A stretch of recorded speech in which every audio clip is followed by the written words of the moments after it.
मित्रों नमस्कार। बहुत बहुत स्वागत है आपके हमारे YouTube channel learn with Dharmendra Mishra में। जैसा कि कल हम आप लोगों से डिस्कस किए थे कि यूपी टेट 2026 जो 29 और 30 डेट है 29-30 जनवरी 2026 में होने वाला है। तो कल हम लोग प्राइमरी सेक्शन का जो पेपर 1 होता है हम लोगों का प्राइमरी का, उसका हम लोगों ने सिलेबस डिस्कस किया था। तो थोड़ा सा अभी हम रणनीति पर चर्चा करेंगे कि किस तरीके के क्वेश्चन, कितने क्वेश्चन इसमें पूछे जाएंगे और टोटल कितने नंबर का होगा। थोड़ा सा उसको पढ़ने के बाद, जानने के बाद फिर हम लोग जो है अपने मेन पॉइंट पे आएंगे। हम लोग आज से सिलेबस शुरू कर रहे हैं, तो पिछला छूटा है आपका कोई प्रॉब्लम नहीं है, लेकिन आज से अगर आप कवर कर रहे हैं तो ये पार्ट 1 है हमारा। पार्ट 1 है, यहाँ हमने डेट डाल दिया है। आज की डेट में वीडियो हमारा रिकॉर्ड हो रहा है और इसमें थोड़ा सा हम लोग रणनीति समझेंगे कैसे हम लोगों को पेपर क्वालिफाई करना है गणित का, और उसके बाद फिर हम लोग सिलेबस पे आएंगे, अपना कवर करेंगे। तो इसमें आप जान ही रहे हैं कि टोटल कितने क्वेश्चन होंगे, 150 क्वेश्चन होंगे। इसके 5 पार्ट होंगे। 5 पार्ट होंगे। एक बाल मनोविज्ञान हो गया, पर्यावरण हो गया आपका पहला बाल मनोविज्ञान, दूसरा पर्यावरण हो गया, तीसरा हो गया आपका ऑप्शनल सब हिंदी हो गया, चौथा हो गया आपका ऑप्शनल सब्जेक्ट। और ऑप्शनल सब्जेक्ट में आपका इंग्लिश भी हो सकता है, अगर कोई लोग इंग्लिश लिए हैं तो इंग्लिश भी हो सकता है, संस्कृत हो सकता है, और उर्दू अगर है किसी का तो उर्दू हो सकता है। और बाकी आपका 5वां पार्ट जो है ये गणित का होगा।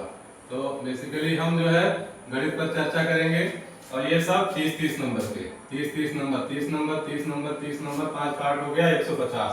समय आपके पास कितना रहेगा? समय भी 150 मिनट का रहेगा। समय भी आपके पास 150 मिनट, यानी कि 1.5 घंटा, 2.5 घंटा का टाइम रहेगा आपके पास। तो 150 मिनट में 150 क्वेश्चन हमको सॉल्व करना होगा, यानी कि एक क्वेश्चन पे आपको 1 मिनट मिलेगा। अब अगर मैथ में हो सकता है कि 1 मिनट में आप ना कर पाए, तब क्या करेंगे? तो आपकी कोशिश ये रहेगी कि जो आपका हिंदी का पेपर है, जो आपका संस्कृत का पेपर है या इंग्लिश का पेपर है, पर्यावरण, बाल मनोविज्ञान, ये सारे पोर्शन जो है आप 1 मिनट अगर इसमें लगाएंगे एक क्वेश्चन को सॉल्व करने में, तो वो ज्यादा हो जाएगा। आप इसको 1 मिनट के अंदर सॉल्व करिए। बाकी सब्जेक्ट के क्वेश्चन जो है उनको आप 30 सेकंड, 40 सेकंड, 20 सेकंड, कोई क्वेश्चन 10 सेकंड में सॉल्व हो जाएगा। तो वहां आप टिक लगाइए उसको कम समय में, और वहां से समय लाइए आप गणित में लगाइए। हो सकता है गणित में कहीं फंस भी जाए, तो गणित में कहीं घुमाया भी जा सकता है, पेपर टफ भी बनाया जा सकता है। तो सारे तरीके से, यानी हम लोग पूर्ण रूप से तैयार होके चलेंगे अपने पेपर एग्जाम हॉल में, ताकि हम लोग उसको पूरा कंप्लीट कर सकें। तो कहने का मतलब यही है कि 150 क्वेश्चन, 150 मिनट आप टाइम बचाएंगे बाल मनोविज्ञान, पर्यावरण, संस्कृत और हिंदी से। उस टाइम को आपको गणित में यूटिलाइज करना होगा। तो ये चीज हमें थोड़ा सा बताना था आप लोगों को, और उसके बाद हम अपना सिलेबस देखते हैं। कल जैसा कि हमने आपको बताया था कि हम बिंदु से शुरुआत करेंगे, बिंदु से शुरुआत करेंगे। तो बिंदु क्या है? बिंदु क्या है? बिंदु को अंग्रेजी में कहते हैं पॉइंट, यानी कि ये बिंदु क्या है? बिंदु की परिभाषा अगर हम लोग देना चाहें तो बिंदु एक ऐसी आकृति है जिसकी लंबाई, चौड़ाई, ऊंचाई कुछ भी नहीं होती। यानी कि बिंदु एक ऐसी आकृति, एक ऐसी आकृति जिसकी लंबाई, चौड़ाई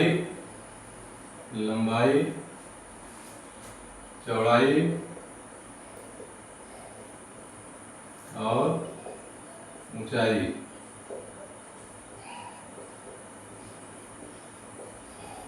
नहीं होती। इसका मतलब क्या हुआ? इसका मतलब हुआ कि बिंदु एक ऐसी आकृति है जो बीमा रहित है। यानी उसमें जैसे हम लोग पढ़ते हैं ना, 1 विमीय, 2 विमीय, 3 विमीय आकृति, तो ना तो ये 1 विमीय है, ना तो 2 विमीय है, ना तो 3 विमीय है। यानी ये बीमा रहित या शून्य विमीय आकृति भी इसको कह सकते हैं। बिंदु को हम ऐसे शो करते हैं एक पॉइंट से। इस बिंदु का नाम हम कुछ भी ले सकते हैं, ए हो गया, बी हो गया, सी हो गया, काका, गागा, कुछ भी इस बिंदु का नाम ले सकते हैं। तो ये हमारा बिंदु का परिभाषा हो गया। दूसरे पॉइंट पे आएगा हमारा रेखा। रेखा, रेखा को लाइन कहते हैं, आप सब लोग जानते हैं रेखा को लाइन कहते हैं। अब ये रेखा क्या है, तो रेखा एक्चुअली बिंदु का ही बिंदु पथ है। अगर ये कोई बिंदु है, ये बिंदु है कोई, और ये बिंदु सीधे दिशा में आगे जा रहा है या पीछे जा रहा है, तो ये एक रेखा का निर्माण करेगा, ये एक रेखा का निर्माण करेगा। तो रेखा की परिभाषा क्या हो गई कि एक सीध में एक बिंदु का बिंदुपथ होता है जो अनंत तक आगे भी जा सकता है और अनंत तक पीछे भी जा सकता है। ये रेखा की परिभाषा हो गई। हमें लगता है बहुत लिखने की जरूरत नहीं है, आप लोग समझ लीजिए, अपने भाषा में लिख लीजिए।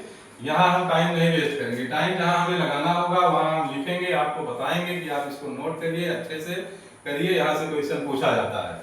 तो रेखा, रेखा की प्रॉपर्टी क्या हो गई, रेखा एक विमीय आकृति हो गई, यानी कि इसमें सिर्फ लंबाई हुई, इसमें केवल लंबाई पाई जाएगी, ना तो चौड़ाई होगी, ना तो मोटाई या ऊंचाई, कुछ भी नहीं होगी, इसमें सिर्फ लंबाई होगी, एक विमीय आकृति। यानी रेखा क्या है, रेखा जो है, हो सकता है ये पूछ लिया जाए, तो रेखा एक विमीय आकृति है, एक विमीय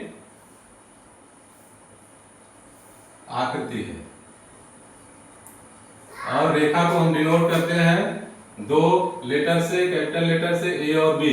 तो ए और बी ये दो रेखा हो गया। आप लोग ध्यान दीजिएगा, ये रेखा दोनों डायरेक्शन में अनंत तक जा सकती है, इसीलिए दोनों इसके छोर पर एरो बना दिया गया है। तो ये अनंत तक इधर भी जा सकती है और अनंत तक इधर भी जा सकती है, यानी कि रेखा की लंबाई को हम नाप नहीं सकते। कभी कभी एग्जाम में शायद कभी पूछा गया है कि रेखा की लंबाई निश्चित होती है, अनिश्चित होती है, इस तरीके का क्वेश्चन बनाया गया है। तो रेखा की लंबाई अनिश्चित होती है, इसको हम मेजर नहीं कर सकते हैं।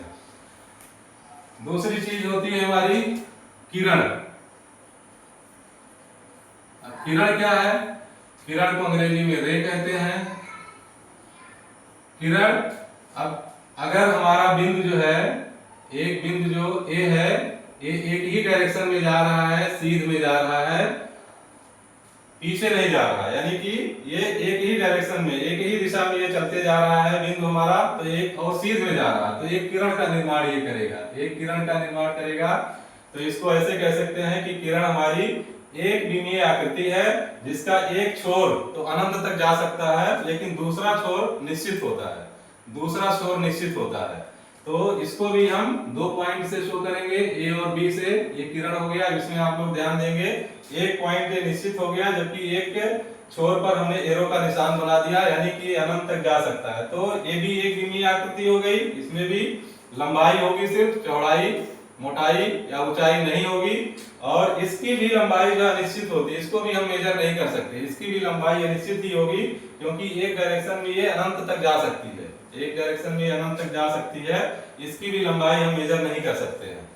दूसरा है हमारा रेखाखंड। रेखाखंड, इसको लाइन सेगमेंट कहते हैं, लाइन सेगमेंट, लाइन सेगमेंट। तो लाइन सेगमेंट क्या होता है, किसी रेखा से जो अनंत तक जा सकती है, मान लीजिए ए और बी, ये हमारी रेखा है, इसमें से हम अपने जरूरत का, मान लीजिए हमने सी और डी 5 सेंटीमीटर इसमें से काट लिया, तो ये रेखाखंड हो गया। एक रेखा का जो खंड है, रेखा को खंडित किया गया, उसमें से हम अपने नाप के अनुसार जितना हमें जरूरत है वो हमने निकाल लिया, तो ये रेखाखंड हो गया। यानी कि सीडी आपका क्या हो गया, सीडी रेखाखंड हो गया। इसके दोनों छोर निश्चित हैं। अब ये लंबाई जो आपकी 5 सेंटीमीटर अगर है, तो ये 5 से ज्यादा नहीं हो सकती, ना तो कम हो सकती, तो ये निश्चित लंबाई, इसको हम मेजर कर सकते हैं। रेखाखंड की लंबाई को हम मेजर कर सकते हैं, निश्चित लंबाई की होती है, एक विमीय आकृति ये भी है आपकी। तो ये हो गया हमारा बिंदु, रेखा, किरण और रेखाखंड। अब हम लोग चर्चा करेंगे, कुछ और रेखाएं होती हैं,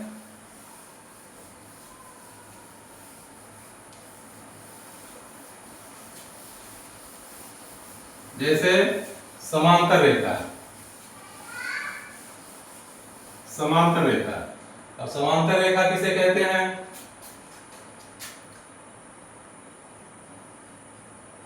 बिल्कुल बेसिक से हम चल रहे हैं, यहां से शुरू करके पहले हम लोग प्राइमरी सेक्शन क्लियर करेंगे, उसके बाद इसी चैप्टर में फिर हम हाई लेवल में जाएंगे जो जूनियर सेक्शन पेपर 2 हमारा आता है, समांतर रेखाएं या समांतर रेखा।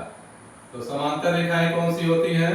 जैसे आपको दिख रहा है कि सम समांतर को अगर हम विच्छेद करें तो सम धन अंतर हो गया। सम धन अंतर यानी ऐसी रेखाएं जिनके बीच की दूरी समान है, जिनके बीच की दूरी समान है, इनको आगे या पीछे अनंत तक कहीं भी बढ़ाया जाए तो एक दूसरे को ये काटेंगे नहीं। अनंत तक कहीं भी बढ़ाया जाए, आगे पीछे कहीं भी बढ़ाया जाए तो एक दूसरे को ये काटेंगे नहीं। और जितनी भी दूर ये रेखाएं जाएंगी, इनके बीच की दूरी हमेशा कांस्टेंट रहेगी, यानी सेम रहेगी। जो सम धन अंतर अगर याद रखेंगे आप तो इसका मतलब क्या हुआ कि इनके बीच का जो अंतर है, यानी इनके बीच की जो गैपिंग है वो सम रहेगी, समान रहेगी, यानी कि इनके बीच की दूरी हमेशा सेम रहेगी, आप आगे बढ़ाएं या पीछे बढ़ाएं। तो ये समांतर रेखाएं हो गई। एग्जांपल आप कह सकते हैं जो ट्रेन की पटरियां होती हैं, पटरियों को अगर देखा जाए तो वो समांतर रेखाओं का निर्माण करती है। या पोल पे लगे हुए तार जो होते हैं, तो किन्हीं भी दो तारों को अगर हम देखेंगे तो दो तारों के बीच की दूरी जो है हमेशा समान आपको मिलेगी, चाहे जितनी दूर उनको बढ़ाया जाए। तो ये हो गया समांतर रेखा। फिर आ गया आपका प्रतिच्छेदी रेखाएं। एक मिनट,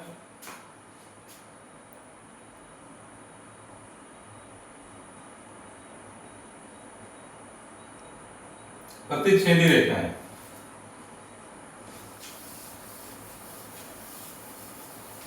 यानी एक चीज और, समांतर रेखा में अगर हम देखें इनके बीच कोण कितना होता है तो इनके बीच कोण 0 अंश का होता है। यानी कि समांतर रेखाओं के बीच कोण 0 बनता है। कोण हम लोग आगे देखेंगे, लेकिन अभी ये पॉइंट हम लोग नोट कर लेंगे कि समांतर रेखाओं के बीच कोई कोण नहीं बनता, 0 डिग्री का कोण बनता है। क्यों? क्योंकि जब तक इनके बीच का झुकाव कुछ नहीं होगा तब तक कोण का निर्माण नहीं होगा, जैसा कि कोण की परिभाषा में आता है। अब प्रतिच्छेदी रेखाएं,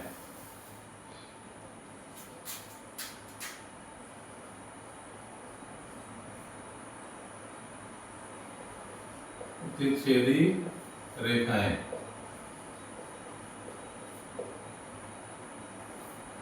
प्रतिच्छेदी रेखाएं दो रेखाएं प्रतिच्छेदी कहलाती हैं यदि वे एक बिंदु पर मिलती हैं। दो रेखाएं प्रतिच्छेदी होती हैं, ट्रांसवर्सल।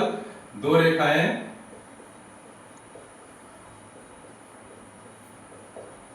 प्रतिच्छेदी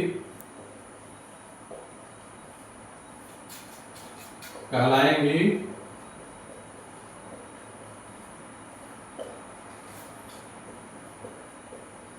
अगर वे एक बिंदु पर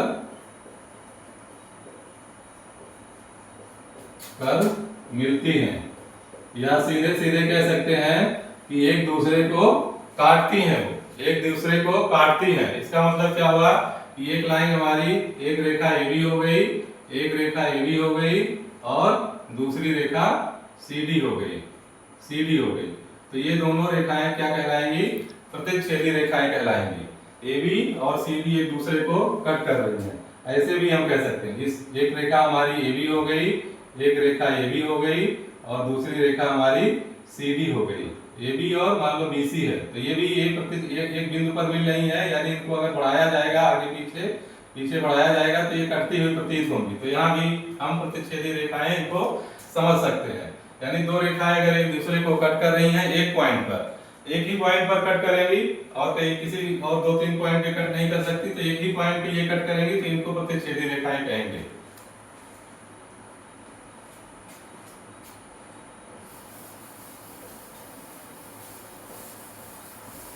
अब लंबवत रेखाएं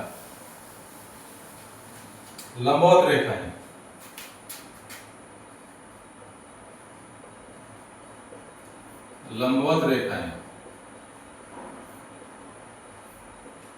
लंबवत रेखाएं क्या होती हैं कि दो प्रतिच्छेदी रेखाएं अगर हैं वो 90 अंश पर काट रही हैं एक दूसरे को। अगर दो प्रतिच्छेदी रेखाएं, यदि दो प्रतिच्छेदी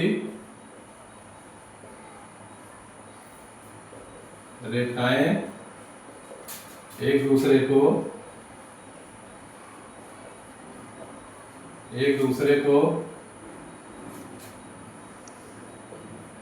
90 अंश शायद आपके समझ में अभी ना आए, कुछ लोग नहीं समझ पाएंगे। तो ये कोण है, 90 अंश का कोण है। अभी इसको आप सुन लीजिए, ऐसे लिख लीजिए कोण। इसके बाद हम लोग कोण ही पढ़ेंगे, तो कोण के बारे में ये हम क्लियर कर लेंगे 90 अंश क्या होता है।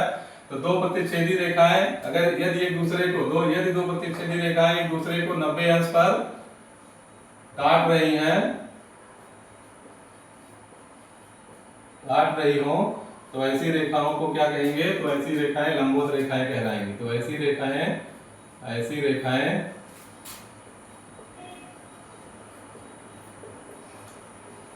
लंबवत रेखाएं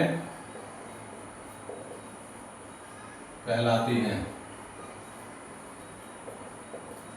इसको हम चित्र के ऐसे समझेंगे, एक रेखा हमारी AB हो गई और दूसरी प्रतिच्छेदी रेखा CD हो गई, लेकिन ये इसको 90 अंश पर काट रही है। इसका मतलब 90 अंश, ये कोण इनके बीच का झुकाव जो होता है ये कोण होता है 90 अंश। तो ये लंबवत रेखाएं कहलाएंगी। अब ये 90 अंश अगर यहाँ बन रहा है तो 90 अंश यहाँ भी बनेगा, 90 अंश यहाँ भी बनेगा। कोण के बारे में हम लोग बाद में समझ लेंगे कि कोण क्या होता है, 90 अंश का कोण क्या होता है, ये सारी चीजें। तो ये लंबवत रेखाएं हो गई। जहां आप जरूरत समझेंगे नोट बनाते रहेंगे, और ये सब चीजें अभी बेस है।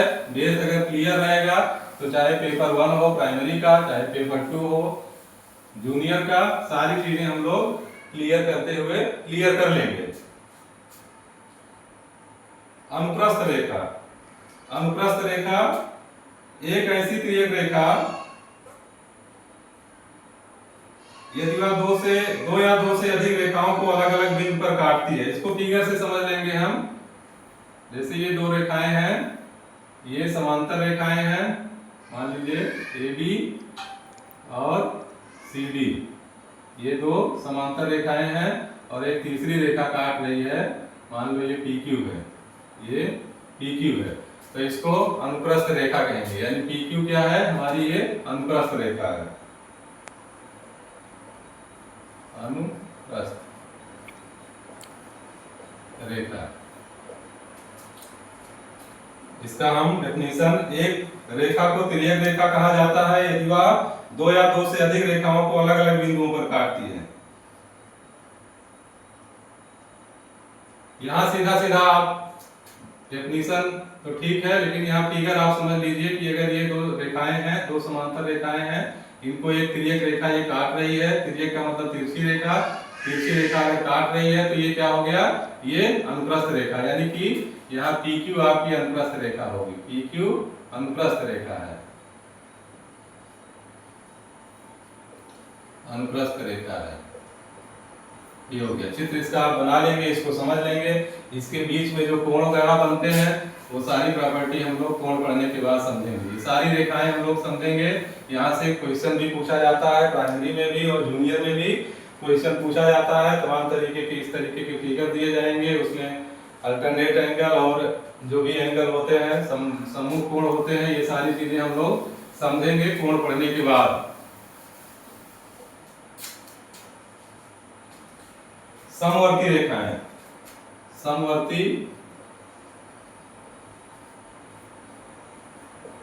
समवर्ती रेखाएं क्या होती हैं?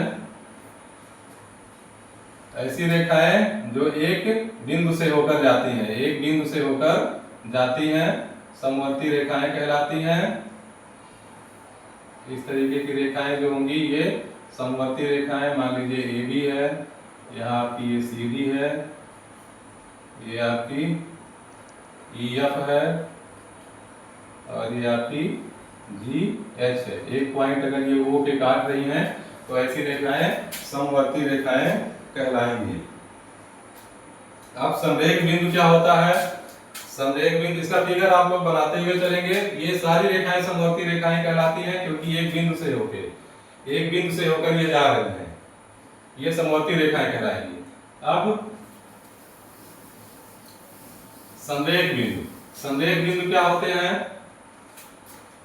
थोड़ा सा डेफिनेशन हम नहीं लिख रहे हैं क्योंकि डेफिनेशन लिखने में टाइम भी ज्यादा लग रहा है। आप लोग इसको एज इट इज समझ लीजिए। जब इसका इम्प्लीमेंटेशन होगा, एप्लीकेशन इसका आएगा तो हम लोग डेफिनेशन की बहुत ज्यादा जरूरत नहीं है। कंसेप्ट अगर क्लियर रहेगा तो उसमें हम लोग कोण वगैरह सब कुछ समझ लेंगे। संरेखी रेखाएं, संरेख बिंदु, संरेख बिंदु क्या है? संरेख बिंदु ये क्या होते हैं? तो कोई अगर रेखा है, किसी रेखा पर कुछ बिंदु पड़ रहे हैं, इसी रेखा पर एक सीध में, यानी एक रेखा में, एक सीधी रेखा में, संरेख मतलब सीधी रेखा में ही अगर कुछ बिंदु पड़ रहे हैं तो इन बिंदुओं को क्या कहेंगे? मान लीजिए ए बी एक हमारी रेखा है, ए बी रेखा है, इस पे पी क्यू आर एस ये सारे बिंदु पड़ रहे हैं जो एक सीध में उसी रेखा पर हैं, तो इन बिंदुओं को क्या कहेंगे? समरेखी रेखाएं। समरेखी रेखाएं जैसा नाम से ही लग रहा है ये एक ही रेखा पर सारे बिंदु पड़ेंगे एक सीध में, ठीक। अच्छा, एक चीज जो हम रेखा में छूट गया वो थोड़ा सा ये है कि अगर हम रेखा देखेंगे, ये रेखा इस तरीके की हमारी है, तो चूंकि बिंदु का बिंदुपथ रेखा होता है तो इस पे अनंत बिंदु होते हैं, अनंत बिंदु होते हैं। ये भी अगर क्वेश्चन में कहीं आ गया कि एक रेखा पर कितने बिंदु बन सकते हैं, तो अनंत बिंदु, यानी कि इतने सारे बिंदु बन सकते हैं जिसको हम काउंट नहीं कर सकते, जिसको हम गिन नहीं सकते हैं। अनंत बिंदुओं से एक रेखा का निर्माण होता है, तो ये चीज भी आप नोट कर लीजिएगा रेखा में। ये हो गया समरेख बिंदु।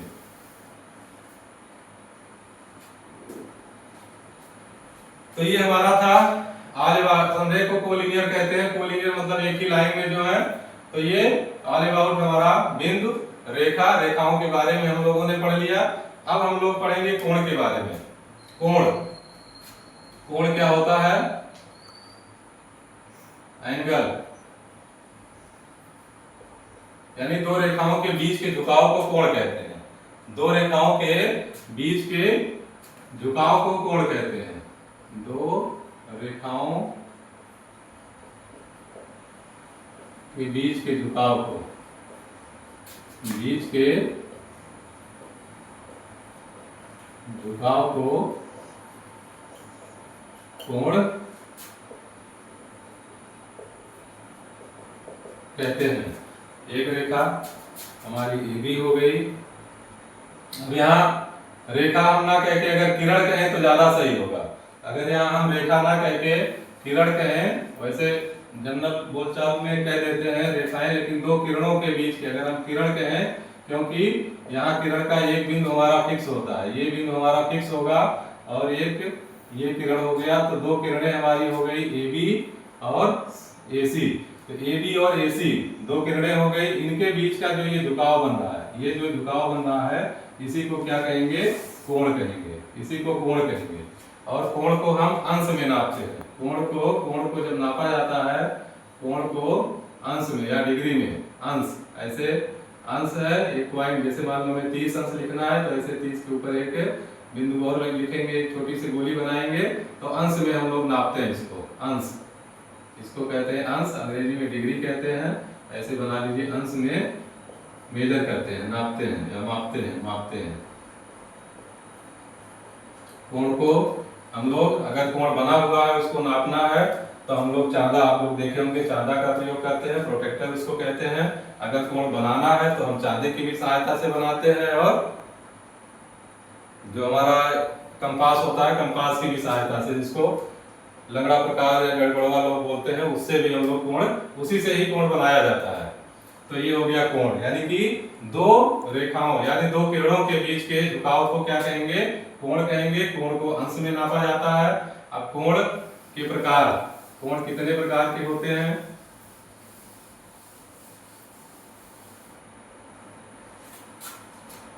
कोण के प्रकार,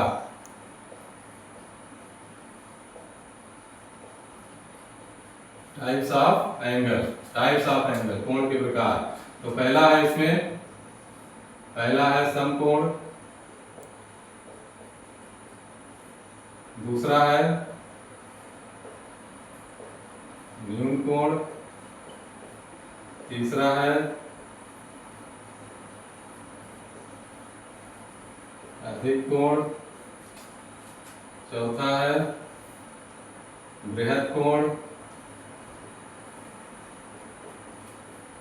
पांचवा है संपूर्ण कोण, छठा है ऋजु या इसी को सरल भी कहते हैं, रिज या सरल कोण। और एक जो बुक में आपको नहीं मिलेगा, सातवां मान लीजिए इसको, ये शून्य कोण, ये है आपका शून्य कोण, ये बुक में नहीं मिलेगा शून्य कोण। तो ये बेसिकली 7 तरीके के, बुक में आपको 6 तरीके का कोण मिलेगा। और कोण अगर पढ़ना हो तो सबसे अच्छी बुक आपकी जो कक्षा 5 की है, गणित की बुक, उसमें ये दिया हुआ है। ये सारे कोण को अच्छे से फिगर सही समझा दिया गया है, तो वहां से भी आप इसको पढ़ सकते हैं। या कोई बुक अगर आपके पास हो मैथ की, तो वहां से भी आप हेल्प ले सकते हैं। बाकी हम तो यहाँ से बता ही रहे हैं, तो इसको आप नोट कर लीजिए। कोण के ये प्रकार हो गए, और इसमें से हम लोग 3 कोणों पर चर्चा आज करेंगे, और उसके बाद फिर कल के वीडियो में हम लोग बृहद कोण, संपूर्ण कोण, ऋज कोण और शून्य कोण के बारे में चर्चा करेंगे। तो पहला कोण हम लोग समकोण पढ़ेंगे। पहला कोण समकोण, यानी कि 90 अंश के कोण, 90 अंश के कोण को समकोण कहते हैं। 90 अंश के कोण को समकोण कहते हैं। बनेगा कैसे?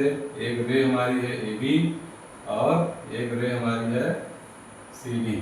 एक रे AB हो गई, दूसरी रे CD हो गई।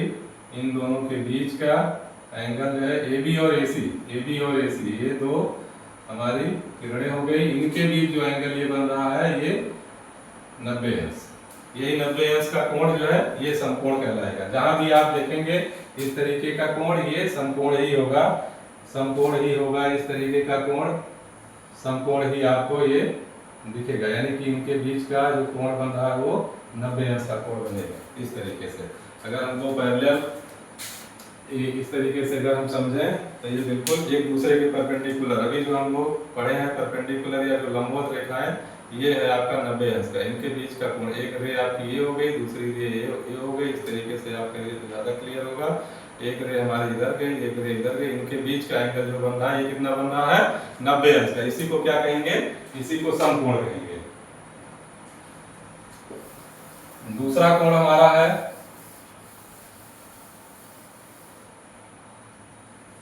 न्यून कोण।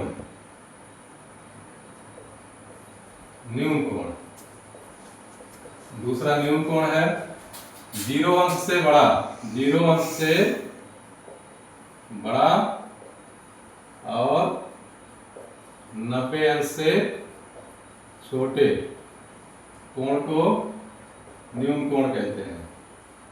कोण को यहां से आप लोग लिखते जाइएगा, समझते जाइएगा।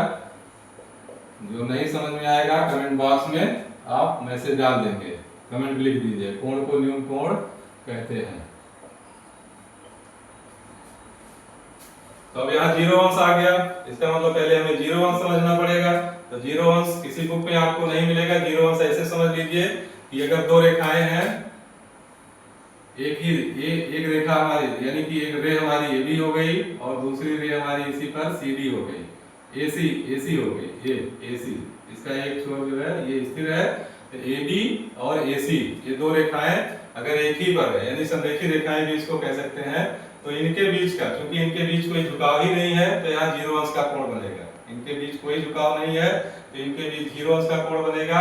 अभी हमने आपको 0 अंश पैरेलल लाइन में भी बताया था, यानी कि समांतर रेखाओं के बीच भी बताया था। तो इसी AC को उठा दीजिए, इसी AC को इसके पैरेलल बना दीजिए, तो यहाँ भी 0 अंश का, क्योंकि झुकाव कुछ नहीं है, तो यहाँ भी 0 अंश का कोण बनेगा। तो 0 अंश का कोण इस तरीके से कि बिल्कुल या तो दोनों रेखाएं एक सीध में हो, तब यहाँ 0 अंश का कोण बनेगा, या तो ऐसे हो, एक दूसरे के ऊपर हो। अब ये मार्कर है, मोटा है तो ऊपर दिख रहा है, नहीं तो दोनों रेखाएं एक ही होती हैं, उनके बीच कोण 0 अंश होता है। तो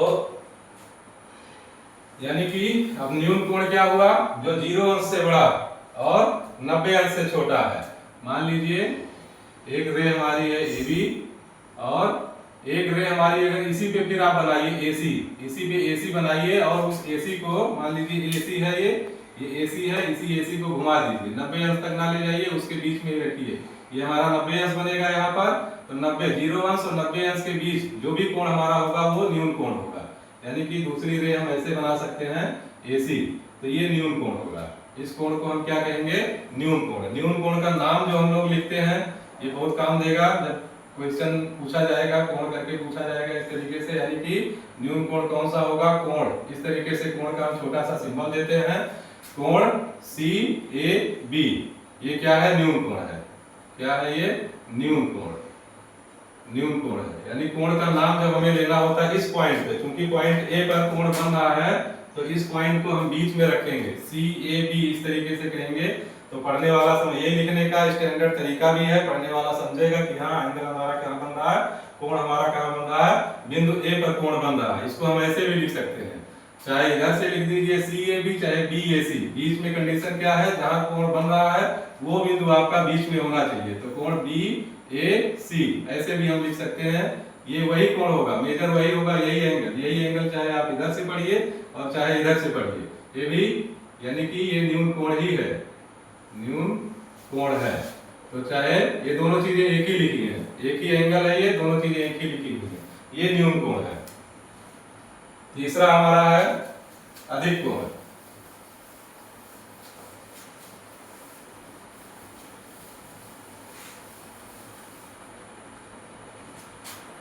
तीसरा जो कोण है ये है अधिक कोण।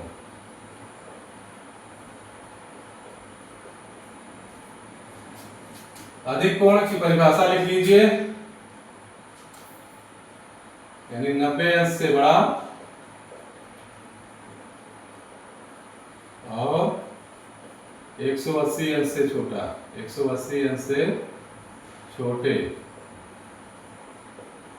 कोण को अधिक कोण कहते हैं, अधिक कोण कहते हैं। अब इसमें 180 अंश भी आ गया, तो पहले 180 अंश ही समझ लीजिए। 180 अंश का कोण कैसे बनेगा, 180 अंश का कोण इस तरीके से बनेगा, एक हमारी रे है AB और एक रे हमारी इसकी अपोजिट डायरेक्शन में जब जाएगी AC, तो इनके बीच का जो एंगल होगा, इनके बीच का जो झुकाव होगा, ये 180 अंश का कोण का निर्माण करेगा। जैसे ऐसे समझे कि ये एक रे हमारी ये है और एक इसके अपोजिट, ठीक अपोजिट डायरेक्शन में ये है, तो ये 180 अंश का कोण एक दूसरे के बीच में 180 अंश का कोण बन रहा है। अगर इसको हम संरेखीय रेखाएं मान के चलें, इसको समझ लीजिए 180 अंश का कोण, ये दोनों रेखाएं पहले हम एक ही पर माने, जब 0 अंश का कोण बन रहा है, मान लीजिए ये हमारी AB है और इसी पर एक रेखा है, एक रे है AC। अब इसको AC को आप घुमाते जाइए, AC को आप घुमाते जाइए, घुमाते घुमाते आप घुमाते घुमाते इसको कहाँ ले आएंगे, घुमाते घुमाते इसको आप यहाँ ले आइए अपोजिट डायरेक्शन में। ये C अब यहाँ आ गया, ये C पॉइंट यहाँ आ गया, तो जो ये एंगल बन रहा है, ये एंगल जो बन रहा है, ये कितने अंश का बन रहा है, ये 180 अंश का बन रहा है। तो अधिक कोण क्या होगा, और इसी कोण को 180 अंश के कोण को ही ऋज कोण या सरल कोण कहते हैं, ऋज कोण या सरल कोण 180 अंश को ही कहते हैं। आगे हम लोग इसका डेफिनेशन लिख लेंगे। तो 90 अंश से बड़ा, अब 90 अंश से बड़ा यानी कि एक रे हमारी AB हो गई और 90 अंश का कोण हमारा ये होता है, 90 अंश का कोण हमारा इस तरीके का, जिसको हम लोग समकोण अभी पढ़े हैं, ये 90 अंश का कोण हो गया और 180 अंश का कोण ये हो गया, 180 अंश का कोण ये हो गया। इसके बीच के यानी कि 90 अंश से बड़ा, 90 अंश से यहाँ से बड़ा हो लेकिन 180 से छोटा हो, ये 180 वाली लाइन है, ये 90 वाली लाइन है, इन दोनों के बीच में कहीं भी होगा तो ये क्या होगा, ये हमारा पॉइंट C हो गया। तो ये कोण जो बना, ये कितना बना, ये अधिक कोण होगा, यही अधिक कोण होगा, अधिक कोण, अधिक कोण हमारा। तो अधिक कोण कौन सा हो गया, CAB, CAB एंगल CAB, ये क्या है, अधिक कोण है। जैसा पहले भी हमने बताया कि इसको हम BAC भी पढ़ सकते हैं, अधिक कोण है, अधिक कोण है। उम्मीद कर रहे हैं सारी चीजें आप लोगों को क्लियर हो रही होंगी। कोई चीज नहीं क्लियर हो रही है तो कमेंट में लिख सकते हैं, या अगर हमारा नंबर है आपके पास तो सीधे फोन करके हमसे चीजें समझ भी सकते हैं, या व्हाट्सएप कर सकते हैं हमसे और उसमें चीजें हम आपको समझा देंगे। आपको कहीं इधर उधर भटकने की जरूरत नहीं, आप घर पे बैठ के आराम से इत्मीनान से इसको वीडियो देखिएगा, नहीं समझ में आएगा फोन कर लीजिएगा दूसरे दिन। तो अधिक कोण हो गया, हमने आपको शून्य कोण भी बता दिया, सरल कोण और रिज कोण। रिज कोण हम लोग देख ही लेते हैं इसी समय, क्योंकि ये हमने समझ लिया रिज कोण या सरल कोण। स्ट्रेट एंगल इसको कहते हैं अंग्रेजी में, सरल कोण। अंग्रेजी हम नहीं लिख रहे हैं क्योंकि लिखने का कोई मतलब नहीं, टाइम भी वेस्ट होगा और शायद कुछ लोग समझ भी ना पाए, कंफ्यूजन अलग से हो जाएगा। तो रिज कोण यानी यही 180 अंश के कोण को ही रिज कोण कहते हैं। एक रे हमारी यानी एक किरण हमारी हो गई AB और इसके ठीक अपोजिट एक किरण हो गई हमारी AC। तो यहाँ जो एंगल बनेगा वो 180, चाहे इधर देख लो और चाहे इधर देख लो, ये दोनों 180 AB होगा, 180 AB होगा। तो सीधा सीधा लिख लीजिए 180 अंश के कोण को, 180 अंश के कोण को सरल कोण या रिज कोण कहते हैं। रिज कोण